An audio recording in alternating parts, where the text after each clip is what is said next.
आपका बहुत बहुत स्वागत है आपके अपने चैनल गणेशा वर्ल्ड में। दोस्तों, हम यूनिट 3 पढ़ रहे थे, जिसमें से हमने 2 पार्ट कंप्लीट कर लिए हैं। तो दोस्तों, यदि आपने पिछले 2 पार्ट को आपने नहीं देखा तो आप चैनल की प्ले लिस्ट में जाकर उनको जरूर देखिएगा। दोस्तों, आज हम सबसे पहले पढ़ेंगे ओम्स का नियम, ओम्स लॉ। इसके बाद दोस्तों हम प्रतिरोध पढ़ेंगे, रेजिस्टेंस। दोस्तों, इसके बाद हम प्रतिरोध के प्रतिरोध को कौन कौन से कारक प्रभावित करते हैं, इनका मात्रक क्या है, ये सब हम पढ़ेंगे। इसके बाद चालकता पढ़ेंगे, कंडक्टेंस, इसका भी दोस्तों हम मात्रक पढ़ेंगे। इसको कौन कौन से कारक प्रभावित करते हैं, ये सब पढ़ेंगे। इसके बाद दोस्तों हम विशिष्ट प्रतिरोध, स्पेसिफिक रेजिस्टेंस पढ़ेंगे। इसके बाद दोस्तों हम विशिष्ट चालकता, स्पेसिफिक कंडक्टेंस पढ़ेंगे। तो दोस्तों, हम समझते हैं सबसे पहले ओम का नियम। तो क्या हुआ दोस्तों, जो ओम्स नामक वैज्ञानिक थे, इन ओम्स नामक वैज्ञानिक ने धारा, क्या दोस्तों, धारा आई और वोल्टेज भी के मध्य बहुत सारा अध्ययन किया, बहुत अध्ययन किया। इसके बाद दोस्तों इन्होंने विभवांतर भी मतलब वोल्टेज भी और धारा आई के एक संबंध स्थापित कर दिया। और दोस्तों, यही जो संबंध है इनके मध्य, वही संबंध कहलाता है ओम का नियम। तो दोस्तों, अब हम समझ लेते हैं ओम का नियम क्या है। तो मान लेते हैं दोस्तों, यह एक कोई चालक है। ये कोई क्या है? चालक। दोस्तों, चालक एक ऐसा पदार्थ होता है जिसमें धारा प्रवाहित हो सकती है, उसे हम कहते हैं चालक। तो ये कोई चालक है दोस्तों। इस चालक के सिरों के मध्य हमने एक बैटरी लगा दी V वोल्टेज की। किसकी दोस्तों? V वोल्टेज की एक बैटरी लगा दी, जिसको हम दोस्तों विभवांतर भी कहते हैं। दोस्तों, यहाँ पर इस बैटरी में जो बड़ा टर्मिनल होता है उसको हम बोलते हैं प्लस, और जो छोटा टर्मिनल होता है उसको माइनस। दोस्तों, अब हमने इसके सिरों के मध्य बैटरी लगा दी, तो दोस्तों ये बैटरी क्या करेगी? इसमें धारा को प्रवाहित कर देगी। तो दोस्तों, धारा को प्रवाहित कर देगी तो इस चालक में, इसमें फिर कुछ देर बाद आई धारा प्रवाहित होने लगेगी। ऐसा होगा क्या दोस्तों? होगा। तो दोस्तों, जो ओम्स नामक वैज्ञानिक थे, इन्होंने कहा था कि यदि हम किसी चालक की सिरों के मध्य कोई विभवांतर या कोई वोल्टेज लगाते हैं, तो वो वोल्टेज होता है ना दोस्तों, उस चालक में प्रवाहित धारा आई के समानुपाती होता है दोस्तों, अर्थात भी समानुपाती आई। इसका मतलब दोस्तों ये है कि यदि हम वोल्टेज का मान बढ़ाएंगे तो धारा आई का मान बढ़ेगा, और दोस्तों यदि हम वोल्टेज V का मान घटाएंगे तो जो धारा आई है उसका मान घटेगा। तो दोस्तों, वो तो हमें जनरली भी पता है, यदि हमारे घर में वोल्टेज कम आता है तो हमारे जो कूलर पंखा हैं वो कम चलते हैं। क्यों? क्योंकि जब वोल्टेज कम आता है तो दोस्तों धारा कम आती है। जब धारा कम आती है तो इसलिए हमारा कूलर या पंखा स्लो चलता है। लेकिन दोस्तों, अगर वोल्टेज अच्छा आता है, तेज आता है, तो धारा फिर ज्यादा आती है। अब जब धारा ज्यादा आती है तो हमारे जो कूलर या फैन वगैरह होते हैं ये स्पीडली तेज चलते हैं। तो दोस्तों, क्या था ये ओम का नियम? यदि किसी चालक के सिरों के बीच विभवांतर लगाया जाता है तो जो वह विभवांतर होता है दोस्तों, या वोल्टेज होता है, वह उस चालक में प्रवाहित धारा के समानुपाती होता है। दोस्तों, ये ओम्स का नियम है, अर्थात विभवांतर समानुपाती धारा। अब मान लेते हैं दोस्तों, इस चालक में प्रवाहित धारा, जैसा कि दोस्तों मैंने अभी डायग्राम में बताया था, वही सब में मैं यहाँ पर बता रहा हूं। तो मान लेते हैं दोस्तों, जो चालक है उस चालक में प्रवाहित धारा आई है और विभवांतर क्या है? V है। तब क्या हो जाएगा दोस्तों? ओम के नियमानुसार विभवांतर समानुपाती धारा, मतलब V समानुपाती I। इसके बाद दोस्तों, यदि हम समानुपाती का चिन्ह हटाते हैं तो आपको पता है एक नियतांक आता है। तो दोस्तों, इस ओम के नियम में नियतांक आता है R। तो दोस्तों, ये नियतांक R और ये I।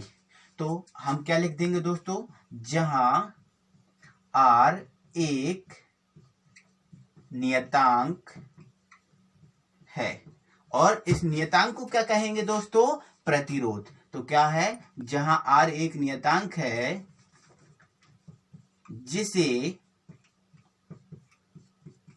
चालक का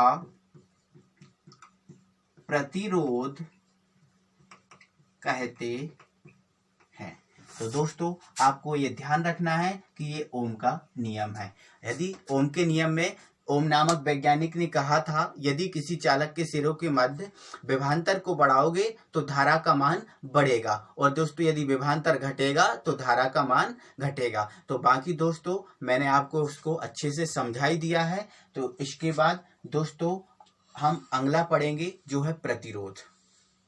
तो दोस्तों जो प्रतिरोध या रेजिस्टेंस होता है वो एक ब्रेकर होता है। क्या बोला दोस्तों मैंने, एक ब्रेकर होता है। जैसे दोस्तों वाहनों को रोकने के लिए ब्रेकर बनाए जाते हैं ना, उसी प्रकार दोस्तों धारा को रोकने के लिए, धारा के प्रवाह को रोकने के लिए या धारा के मार्ग में रुकावट डालने के लिए जो होता है वो होता है क्या, प्रतिरोध। तो दोस्तों इसकी परिभाषा क्या होती है, तो क्या है इसकी परिभाषा, धारा के मार्ग में रुकावट डालने वाले पदार्थ को प्रतिरोध कहते हैं।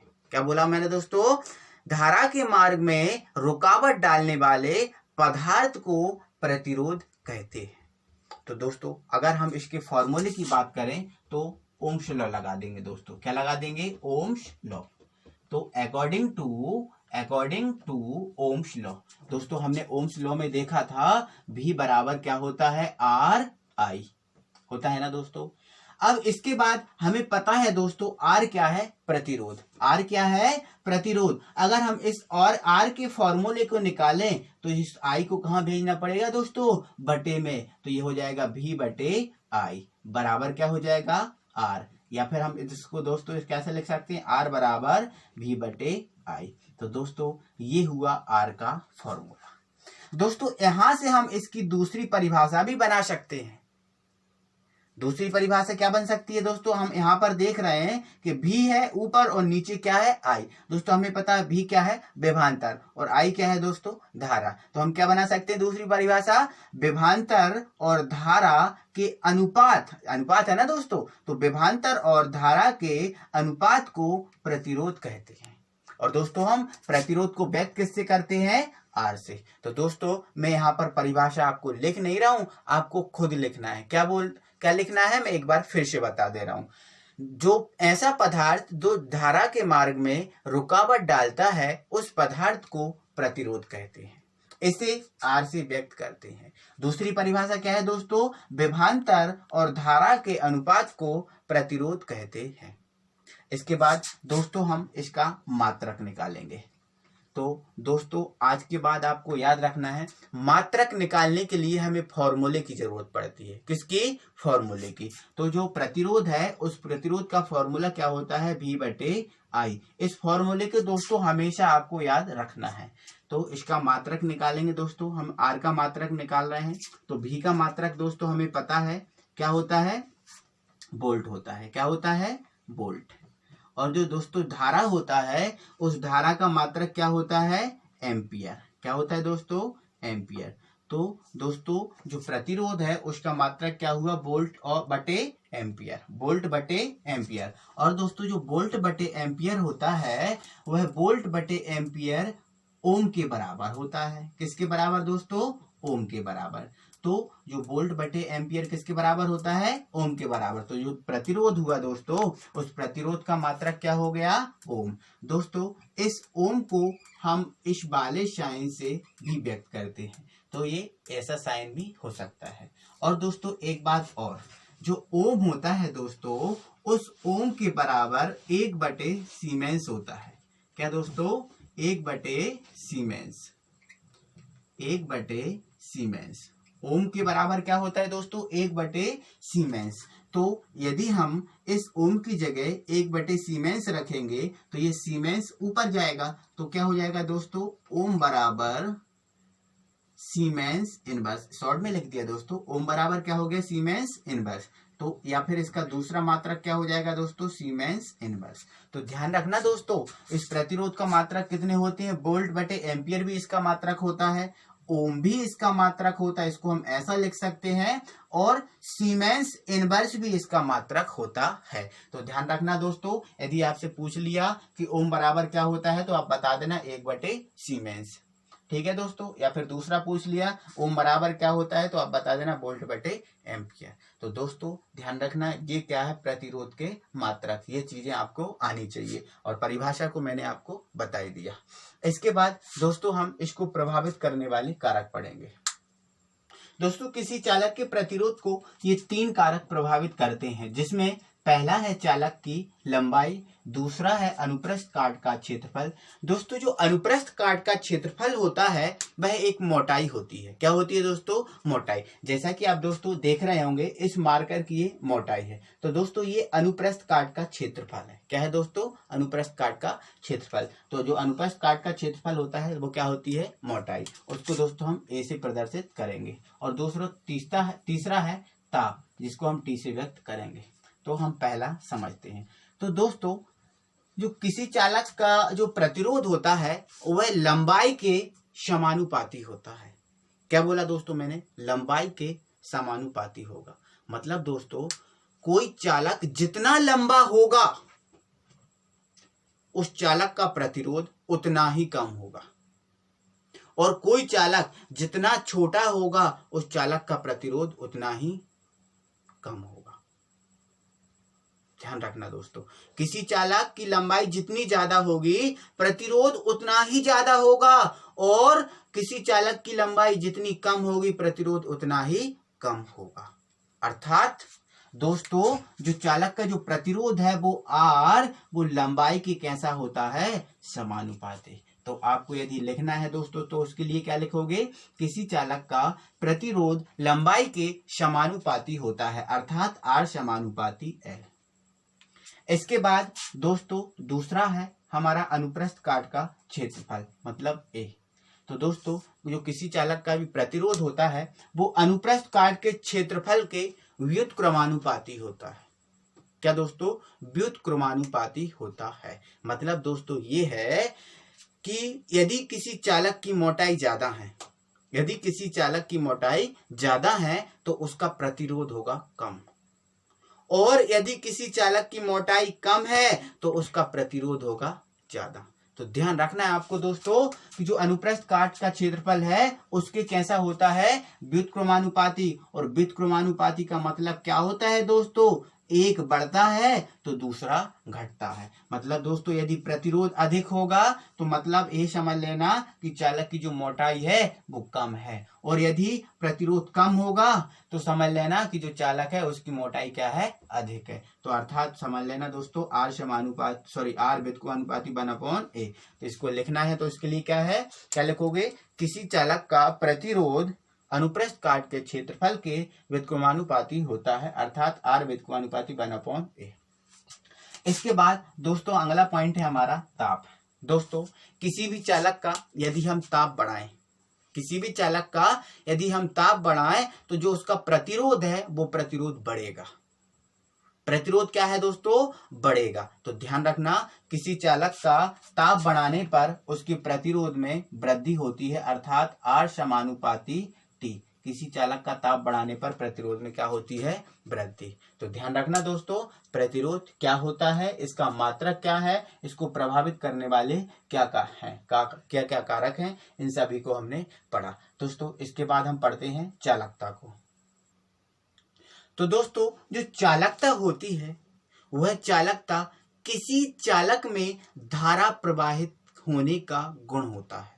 दोस्तों हमें चालक पता है, चालक में धारा प्रवाहित होती है, लेकिन दोस्तों उस चालक में धारा किस गुण के कारण प्रवाहित होती है, उस गुण को हम बोलते हैं चालकता। तो ध्यान रखना दोस्तों किसी चालक में धारा प्रवाहित होने के गुण को हम क्या कहेंगे, चालकता। इसे हम सी से व्यक्त करते हैं क्योंकि इंग्लिश में हम बोलते हैं इसको कंडक्टेंस। या दूसरी परिभाषा दोस्तों इसकी ये है, प्रतिरोध के व्युत्क्रम को चालकता कहते हैं। प्रतिरोध के व्युत्क्रम को चालकता कहते हैं। दोस्तों हमें पता है प्रतिरोध क्या करता है, धारा के मार्ग में रुकावट डालता है, और चालकता क्या करती है, धारा के मान को बढ़ाती है। जो धारा के मान को बढ़ाए उसे चालकता, जो धारा के मान में रुकावट डाले उसे प्रतिरोध। तो जो प्रतिरोध होता है दोस्तों वो चालकता का व्युत्क्रम होता है, प्रतिरोध चालकता का व्युत्क्रम होता है, या फिर जो चालकता होती है दोस्तों वह प्रतिरोध का व्युत्क्रम होती है, मतलब दोनों एक दूसरे से अपोजिट हैं। तो ध्यान रखना दोस्तों, अर्थात चालकता बराबर 1 प्रतिरोध, क्योंकि ये व्युत्क्रम है ना दोस्तों। तो ध्यान रखना दोस्तों, चालकता बढ़ेगी तो प्रतिरोध घटेगा, और यदि चालकता घटेगी तो प्रतिरोध बढ़ेगा। एक बात याद रखना। तो दोस्तों यदि हम मान लेते हैं प्रतिरोध क्या है, R, तो चालकता C बराबर क्या हो जाएगा दोस्तों, 1/R।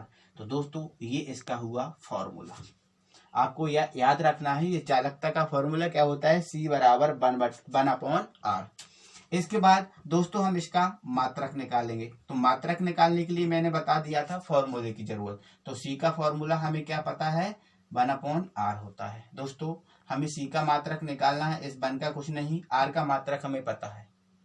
R का मात्रक पता है दोस्तों, हमें पता है वो क्या है, ओम। तो इस ओम को ऊपर लेके जाएंगे तो C बराबर क्या हो जाएगा दोस्तों, ओम इनवर्स। क्या हो जाएगा दोस्तों, ओम इनवर्स। या फिर दोस्तों हमने देखा है कि जो ओम है वो ओम किसके बराबर होता है, 1/सीमेंस के, 1/सीमेंस के। तो दोस्तों अगर हम इस सीमेंस को यहाँ ले जाएं, इस सीमेंस को कहाँ ले जाएं दोस्तों, यहाँ ले जाएं, और ओम को यहाँ ले जाएं, तो सीमेंस बराबर क्या हो जाएगा, 1/ओम हो जाएगा ना दोस्तों। तो सीमेंस बराबर क्या हो जाएगा, इसको ऊपर लेके जाएंगे तो ओम इनवर्स। तो ध्यान रखना दोस्तों, सीमेंस बराबर क्या होता है, ओम इनवर्स, ओम इनवर्स। और ओम इनवर्स बराबर क्या होगा, सीमेंस इनवर्स। वो हमने पहले निकाल के देख लिया था। अगर ओम इनवर्स की बात करें तो इस सॉरी दोस्तों, ओम इनवर्स बराबर सीमेंस होता है दोस्तों, और जो सीमेंस होता है उस सीमेंस के इनवर्स निकालें तो उसके बराबर क्या हो जाएगा दोस्तों, ओम। क्या हो जाएगा दोस्तों, ओम। तो ध्यान रखना है आपको। तो दोस्तों यहाँ पर क्या आ गया, ओम इनवर्स। क्या आ गया, ओम इनवर्स। या फिर दूसरा इसका मात्रक क्या हो सकता है दोस्तों, ओम बराबर क्या है, सीमेंस इनवर्स। तो इसका दूसरा मात्रक क्या हो सकता है, सीमेंस इनवर्स। तो जो चालकता है उसका मात्रक ओम इनवर्स या सीमेंस इनवर्स। दोस्तों मैंने आपको यहाँ पर निकाल के बताया। दोस्तों अगर ये चीज़ समझ में नहीं आई है तो मुझे कमेंट बॉक्स में लिखकर जरूर बताएं। तो दोस्तों हम आज की वीडियो में इतना ही पढ़ेंगे। दोस्तों अगली वीडियो के साथ हम फिर मिलेंगे, तब तक के लिए थैंक यू वेरी मच।